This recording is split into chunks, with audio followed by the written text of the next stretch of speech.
Bonjour, bienvenue chez CNC Fab. Dans cette vidéo, nous allons voir la fin des découpes du fuselage du caudron et je vais également vous montrer la découpe des stabilisateurs en une fois dans le bloc puisque ça rentre dans 40 mm, la découpe des saumons de stabilisateurs avec une fonctionnalité de fil Schweinix bien pratique qui permet de rentrer d'un côté, de sortir de l'autre et de faire le tour du bloc et des lestes du bloc. Et également la découpe de la dérive. La découpe qui est en cours, ce sont des tronçons de fuselage, et comme on travaille sur une matière qui est assez fine, ça fait 40 mm de large, le positionnement est super important.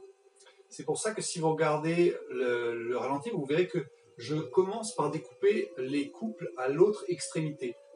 Ma découpe est faite de façon à ce que le fil soit obligé de faire un premier passage jusqu'au bout et découpe les coupes en revenant. Pourquoi? Parce que ça me permet d'avoir un premier passage de fil en partie haute du bloc qui me permet d'avoir exactement la distance entre le bord du bloc et le chariot au moment où il passe. Et donc ça me permet d'ajuster, c'est ce que j'ai fait, j'ai décalé mes poids en fait pour ajuster l'angle du bloc.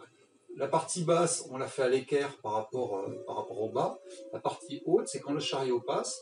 Ou alors, on peut aussi approcher le chariot et regarder à ce niveau-là, et après comparer par rapport à l'autre extrémité du bloc. Mais voilà, il y a vraiment cette verticalité du bloc qui est très importante, et la distance par rapport au bord qui est très importante, pour respecter l'angle et la précision des coupes. Parce que là, vraiment, on est sur de la découpe très précise.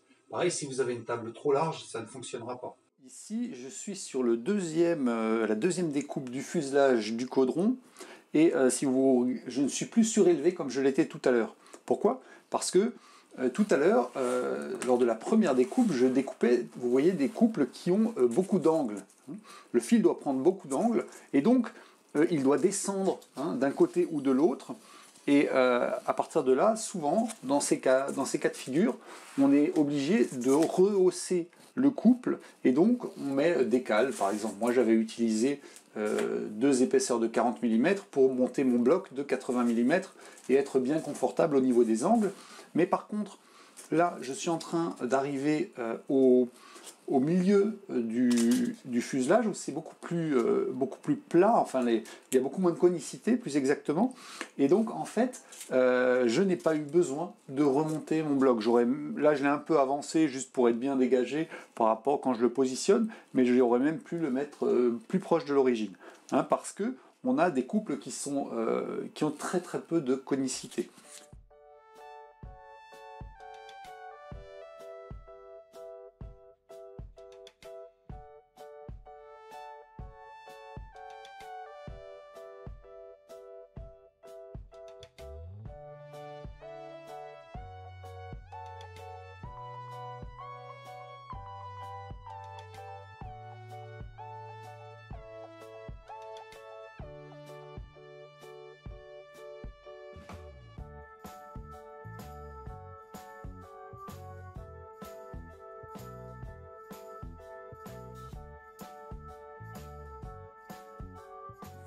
Donc là, on va pouvoir sortir les couples.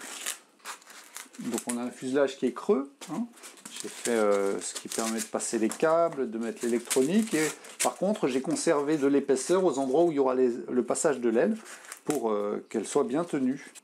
Ici, on a des petits cheveux noirs de PP, mais en fait, ils s'enlèvent tout simplement en tirant dessus à l'ongle. Et hop, voilà. Donc, on nettoie. Et on a une surface qui est propre. Alors évidemment c'est de l'EPP, donc on voit les grains, mais c'est aussi c'est une matière légère, donc on ne peut pas tout avoir. Donc le fait que ce soit de l'expansé fait que c'est très léger et qu'on aura un modèle qui sera, et avec la couleur, on aura un modèle très joli, et avec le type de découpe qu'on a, on aura une forme très ressemblante.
comme vous pouvez le voir ici, il n'est pas toujours nécessaire de débiter le bloc avant de commencer vos découpes.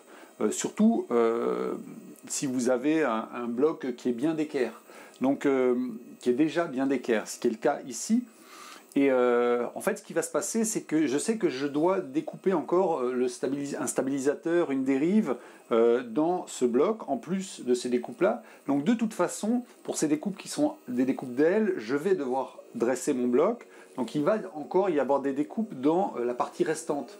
Donc en fait, je me suis épargné une découpe en conservant le bloc intact, parce que tout simplement cette découpe, elle aura lieu après, lorsque je ferai les découpes restantes dans le morceau qui est ici. Donc ça, c'est des petites astuces. Lorsqu'on prépare son projet, lorsqu'on est sur la table, on n'a pas nécessairement besoin de tout débiter, surtout quand on est comme moi un peu juste en matière. Comme ça permet vraiment d'optimiser et d'avoir des marges réduites.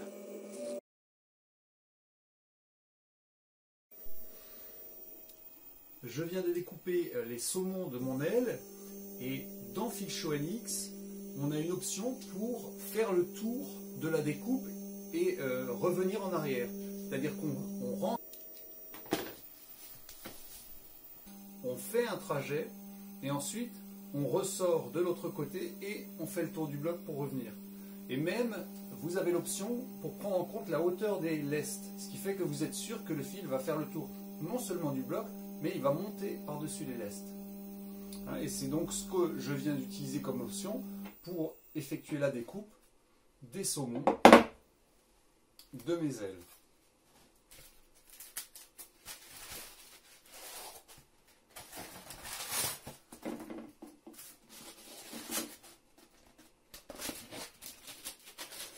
Voilà, du coup, un bel arrondi, hein, avec un bon positionnement, on a un résultat impeccable.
Donc ici, nous avons la mise en forme de la dérive qui vient de se terminer. Donc elle avait été découpée d'abord dans ce sens, et ensuite on a fait une vue de côté avec un profil ouvert. Ça, c'est pas un problème pour Filshaw NX. Il suffit de lui donner le sens dans lequel ça tourne et il va rentrer d'un côté et sortir de l'autre. Et donc, voilà la dérive avec l'articulation intégrée qu'il faudra un petit peu assouplir. Et tout de suite les arrondis. Donc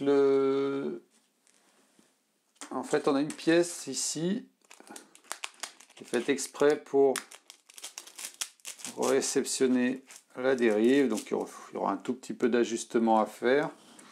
Derrière, on a la pièce de fin de fuselage. Et la pièce suivante. Voilà, on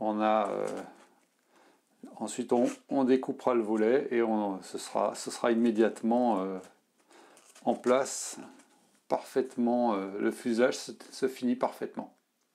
Donc, on va par contre devoir encore découper la scie de stab. Hein, mais j'avais prévu que ça se fasse dans cette pièce et que donc on ait ici en fait la partie épaisse de la dérive qui soit prise dans ce tronçon de fuselage. Hein, donc ça marche bien, c'est bien ajusté. C'est la CNC fil chaud. Bref, petite MC4X. Le fuselage terminé, le voici. Donc voilà, la conception en 3D. J'ai sorti ensuite tous les couples. On n'aura même pas besoin de ponçage. Il va rester à faire les passages d'ailes,